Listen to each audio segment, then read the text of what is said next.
This is Waco Tanks from Clout Gaming, here with some intermediate clashing. Okay, so just a quick video today about Mortar bait, and this is a deck designed by Esopa and friends, and it's Mortar, Barrel, Princess, Dark Goblin, Tornado, Ice Golem, Rocket, and the Night Witch. Now I don't have the Night Witch, so I experimented with Archers and Goblin Gang. I found Goblin Gang to be a little bit more helpful, especially with the Night Witch.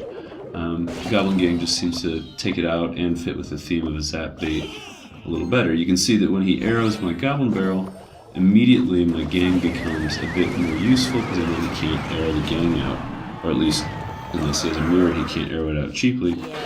And this is of course iterated by Esopa in the video where he introduces this deck. Ice Golem here tanks and keeps the Lumberjack from getting any damage on my tower, along with the Princess, of course. And that's pretty useful. Lumberjack can wreck your tower if you don't have some sort of something to soak it up. Now he defends with Valk here, which is not the most efficient play, but then he makes a nice counter push with the Valk and the Night Witch. Now I should have had that Goblin Gang on the other side, but between my Dark Goblin and the tower and the Tornado, I got rid of that Valk. In hindsight, maybe I should have pulled the Night Witch to my King Tower, but whatever. You see me using my Princess in one lane, you're going to see me put the Goblin Barrel in the opposite lane, because I don't want him to be able to log both of them. Now, at this stage in the game, I'm pretty sure he doesn't have log, but it's just good practice. This Ice Golem was misplayed. I played it like it was a Knight, because I had been using Knight and Archers instead of Ice Golem and Gang, but whatever. Misplay, still learning the deck. I think this was my second or third time using this configuration. Now, I misplayed the Dark Goblin a little bit because I thought it would defend both lanes.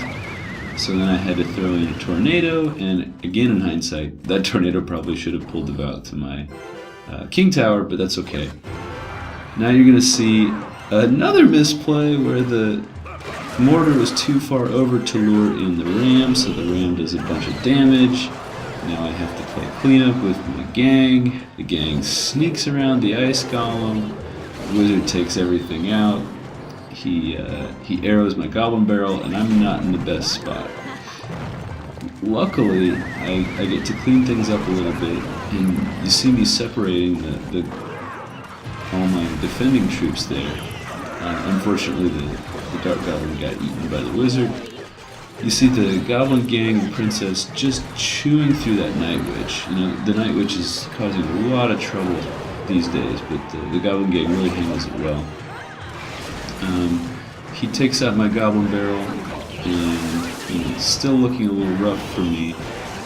But what you're going to see here is I just keep defending, and slowly but surely I get a little bit of advantage. There. Now here comes his Ram and his Lumberjack. I put those all together, and again, Mortar, Dark Goblin, and Princess all going to town on me, and separated far enough apart that they can't be all three taken out at once by like a lightning or arrows or something. I get my Goblin Barrel in there, and it's within rocket range. Now, that second Mortar was a little bit late. I should not have hesitated, and then my tower wouldn't have been so low. But that's, you know, how to misplay your way through this deck. So I want to show you another match now where I play a little bit better. But in the in-between, we see that Corpuscle gives me a fireball, thanks pal.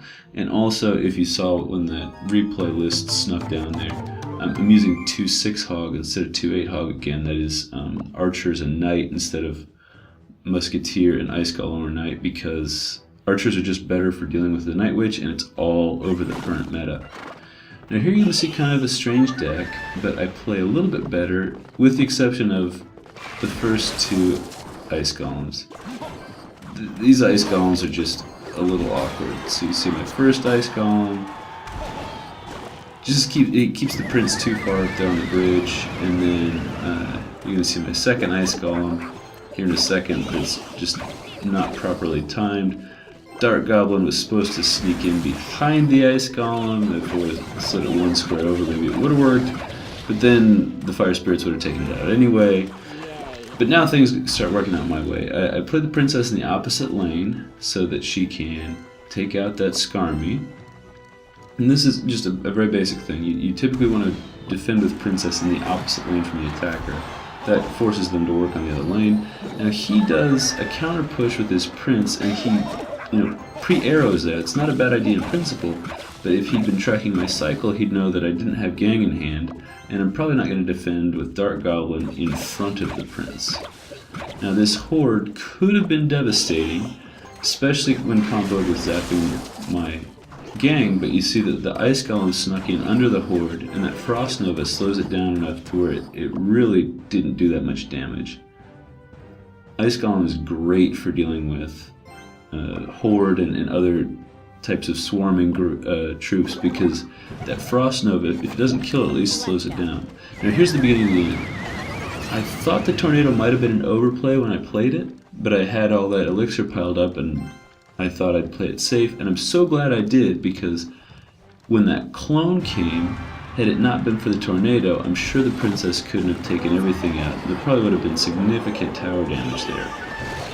Now he arrows, he's firing on all cylinders, he's playing well. I'm playing well, I've got my goblins behind the Ice Golem. But now here's the end. Boom. That rocket ended the game. When you play Ewars at the bridge, it's a bit of a desperate play, and it's clear that he was trying to recover from the tilt of that misfired clone, or at least that's my interpretation. And then once his Ewars got rocketed off the board, I almost don't blame him for walking away. Anyway, here's a new deck. I hope you like it. Thanks for watching.